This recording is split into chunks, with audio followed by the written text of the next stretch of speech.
Questions? I don't think he's giving a speech, so. Yeah, if you got no questions, I'm out of here, boys. Sounds like Theo's going to be okay. Is that correct? He practiced yesterday, a little limited. I think he's probably 70-75%. Tried to be a little careful with the arm and shoulder, and a couple of times when he didn't think about it, he made good plays. But and his tailbone's still a little sore too. But I think it was a pretty good fall. It was pretty significant. So, but have him listed as going full today in practice. And I would think, I talked to him a couple minutes ago, but I would think he'd be a little better today at practice than he was yesterday, and would hopefully, without any recurrence, would be a little better tomorrow than he is today. Tuesday you gave Andrew a minute in there when you took Joel out, just in case. Is Andrew getting a little bit more work at the one? Yeah, and still I'd like to tell you, but I don't have a decision. We've 7th went half court stuff on. I was trying to think if it was Sunday and Monday or just Monday, and then we played Tuesday. We were off Wednesday, so yesterday was the first time he's gone full court. And it depends on how he feels, how I feel, how he plays, whether or not we would give him any time tomorrow night. And I don't think we'll make that decision until maybe even during the game. It depends. I got to get to 100% go from him before it can go. And trainers have already talked to me and give me their input, but now it's more or less it's a basketball decision right now. So you expect 7th grass to go through warm-ups and do all that stuff tomorrow? Yes, yeah. If you get to go through warm-ups, it's just another day of rehab is the way I look at it. Even if you don't play, you get to go running and shoot layups and all those kind of things. Defensively, what are you seeing on the tape as the issues that you guys are having right now? Same ones we've been having all year. Got to have more of a sense of urgency to close out on a three-point shooter. Got to guard the rim a little bit better and guard the basketball a little bit better. It's not nuclear science or anything. Are those things that can you take a defender who's not very good and make a good defender out of him? Are those instinctive things? You can improve one. Yes, yeah. You can't necessarily improve the lateral quickness. You can do all the drills you want to, but you're not going to improve it much. The instincts, you can improve that by showing it to him on the tape on the court, showing his own behavior, but it's hard. It really is hard. But over years of experience now, you're talking about you can make some pretty significant leaps from a guy's 18-year-old till he's 21 or 22. It's hard to do it from January to February, though. Did the guys defend better, say maybe a month ago, earlier in the season, as opposed to now? And if so, what is the difference? I don't think that I've been pleased with their defense all year long. It's this thing called the ACC. That's what it is. It exposes your weaknesses, and you're guarding a different caliber athlete at every position too.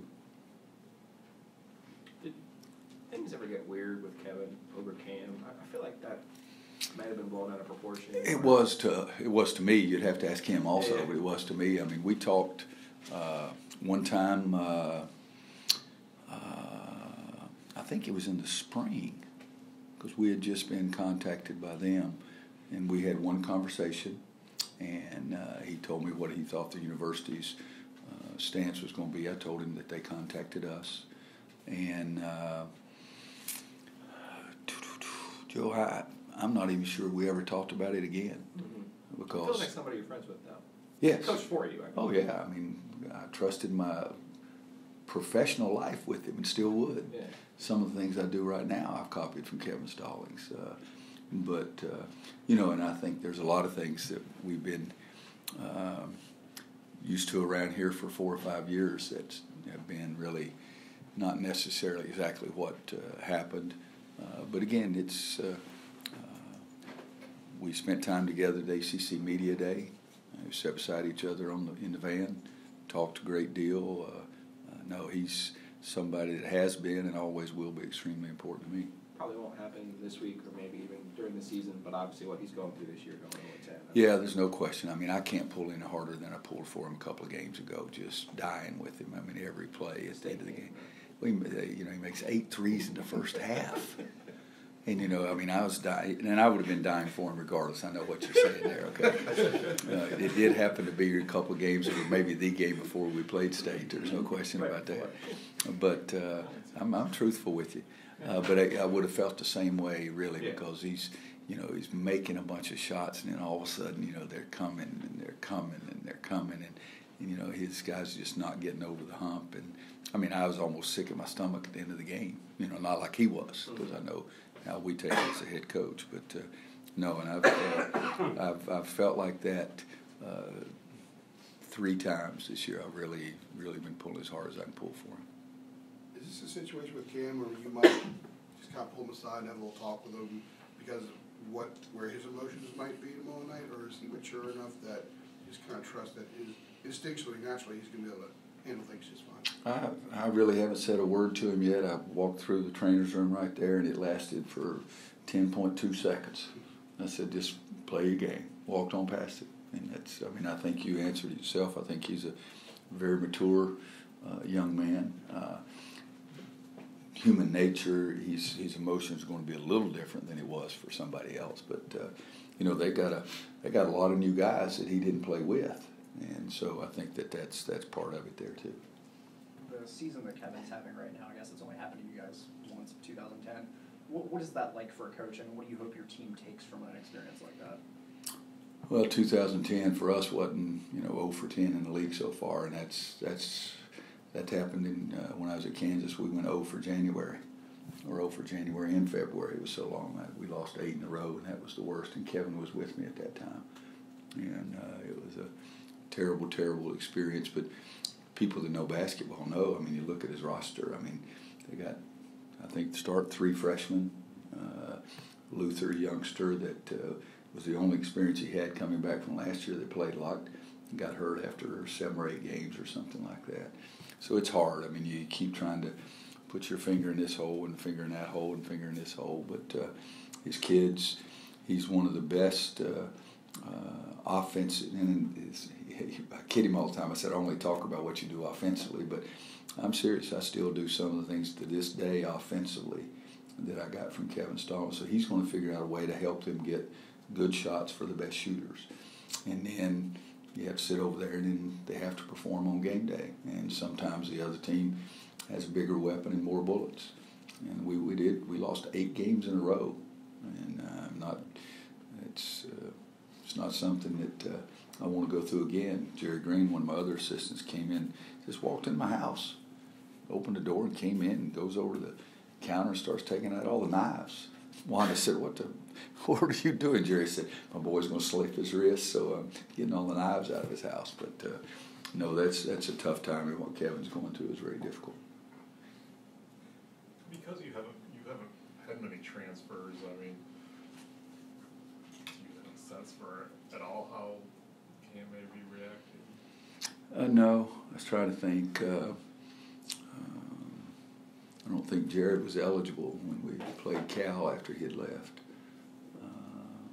Never played LSU. I think we played Texas when Luke was with us, and I think Cam's only the 5th one in 30 years. And so, not speaking from experience, I really don't know. You know, I just play basketball. You know, something that happened in the past or going to happen in the future, or something happens in the stands, or something happens, you know, on campus, doesn't have anything to do with how you play in the game. What kind of progress have Sterling and Garrison made since you started ACC play, in particular, since you went to the small starting line? Well, not as much as I wanted, and that's the reason I think my intention, and I think I did it, was at Clemson to play them more minutes than I had been, because I'm not just coaching for this week, this day, this month, this year, coaching for our program, and I've got to give them some more time. And I think we did it. I don't even know how many minutes they played at Clemson. Played 20, Garrison, I think it was 15. 17, you know, so I think that's more than they'd played recently, and I'm still going to do that because I think they're both going to be very good players. So most players get better by having an opportunity to play a little bit. You know, Luke, you know, didn't play that much as a freshman, but was better as a sophomore, and didn't play that much, but then was a lot better, but still he had a chance to play some. Long term, do you see them being able to play much together, or what do you think there? They played some together the other night at Clemson, and they've done that some during the course of the year.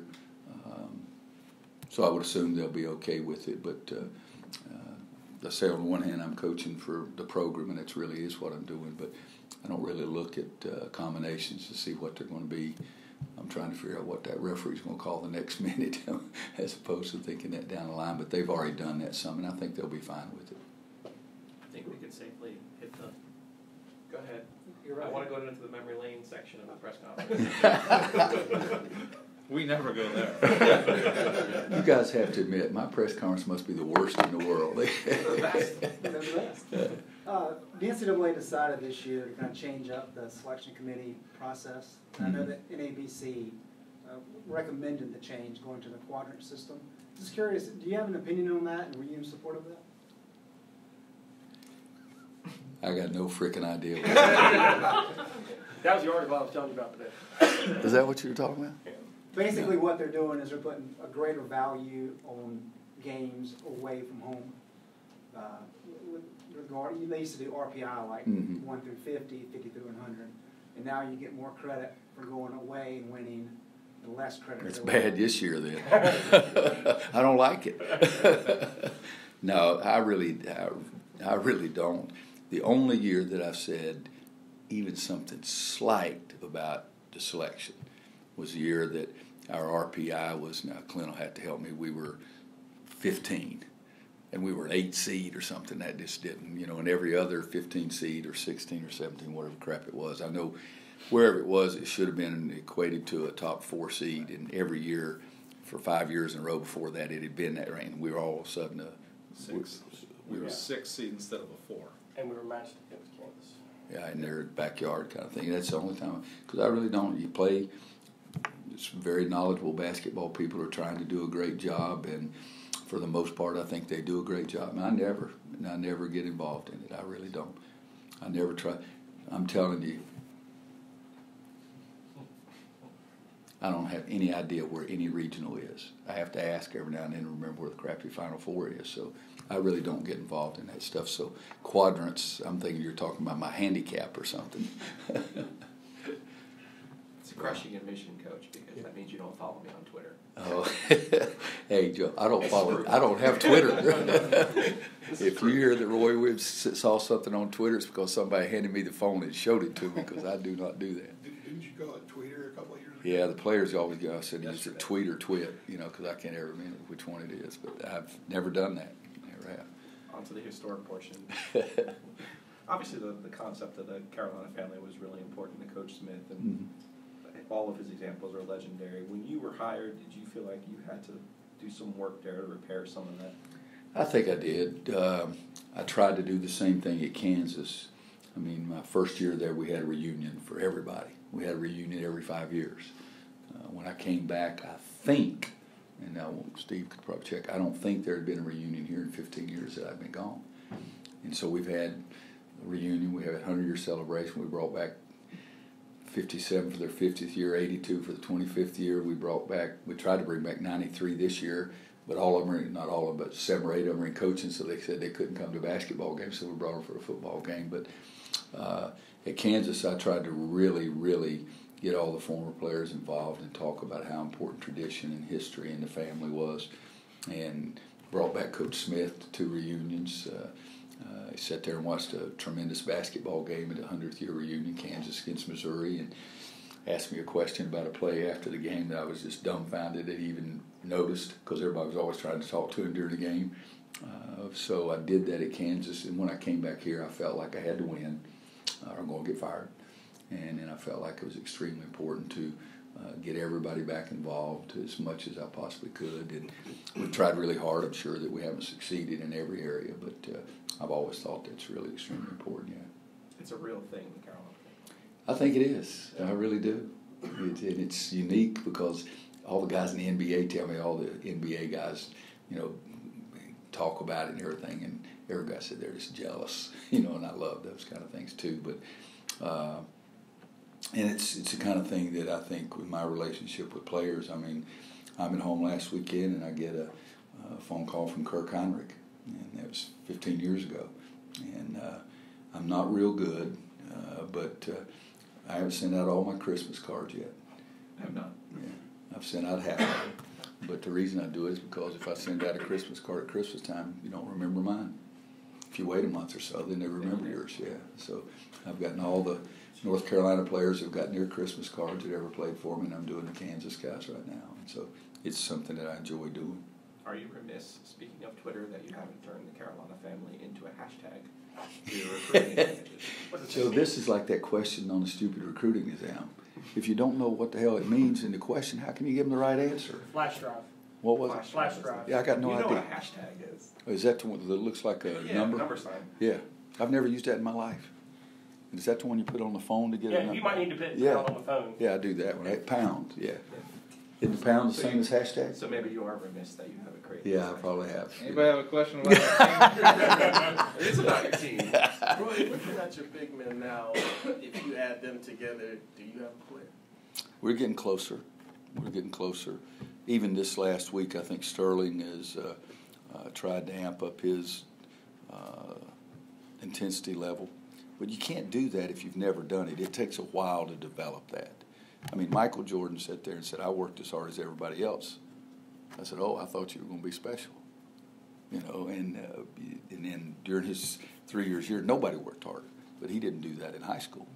And so it does take the intensity level and the stamina to hold your level of play at a really high level, effort-wise, competitive-wise. It takes, and a lot of times it takes big guys longer because they've been successful sometimes just because how big they are. You know, I told you, I mean, he'd tell you the same thing. I mean, Sterling, first game I saw him play with his team, and he came running over to me like a little puppy dog. Coach, what'd you think? You know, this kind of thing. And I was just laughing. I said, you need one thing. You need to learn how to do one thing. And he said, what's that? And I took my hand and rubbed it across his forehead, and I said, sweat, son. God almighty. You watched you play a whole game. You didn't sweat at all. And so his dad's told me I've taught him how to sweat a little bit more right now. But I think that's the biggest thing with them, too, is that they've got to learn what they can do and be pushed to do it and be have the focus and the drive themselves to try to do it every time. And big guys always, you know, get there at a different speed than most other guys, I think, too. But I think they're getting better. I really do. Take two more and then we'll get Theo in here. Roy, I wanted to ask you about Rayshawn Black. Uh-huh. Have you had somebody with that size and skill set before? Not the same kind because he's a 6'8", you know, who knows what he is, in that range, really a guard. I mean, he thinks pass first. I've never had anybody at that size think pass first. And, I mean, he can take it to the basket and dunk on people like small forwards, power forwards, but he's a guard. That's what he thinks like, plays like, acts like. So I've never had anybody at that size and that age with that kind of skill. I've had some pretty good 6'8", you know, Harrison Barnes was pretty good and some other guys, but he really does think like a guard and thinks pass first. And he's got to improve his shot. It's not broken. He just got to get a lot of reps, but he's got a chance. Do you have you penciled in for any particular position on that guard, obviously, but 1 through 4. Theo. Nick Bradford, Steve Woodbury, and Theo. They're the only guys I've ever had that have played 1, 2, 3, and 4 in the same game. And they told me that the other night, Theo told me, because against Florida State last year, we were with some small lineup, and he was guarding Ojo. So he says, Coach, I went 1 through 5. You know. Anybody else? Coach, I got one more big man question. I was just wondering, against Clemson, you had Sterling and Garrison in for. I had Sterling what? Sterling and Garrison in together. I was wondering how much more do you trust them kind of now as opposed to. Well, if you guys really seriously, you go back and look, I had that the first game, second game, third game. It's just it wasn't a lot. But we did play them together. Since we went small, we've played them together. But as I said, I decided that I was not doing what I thought I needed to do for their development, so we played them a few more minutes. And we'll continue to try to do that. But what'd you say, 20 and 17? You know, so if one plays 20 and the other plays 17, you know, they're going to be together some on the floor there because Luke's going to play some too. And so it's not just Sterling is, quote, the 5-man, and that's the position he plays. But Garrison can play the 5 and the 4. Luke can play the 5 and the 4. Theo can play the 1, 2, 3, 4, and 5. Coach. What's that? He can coach.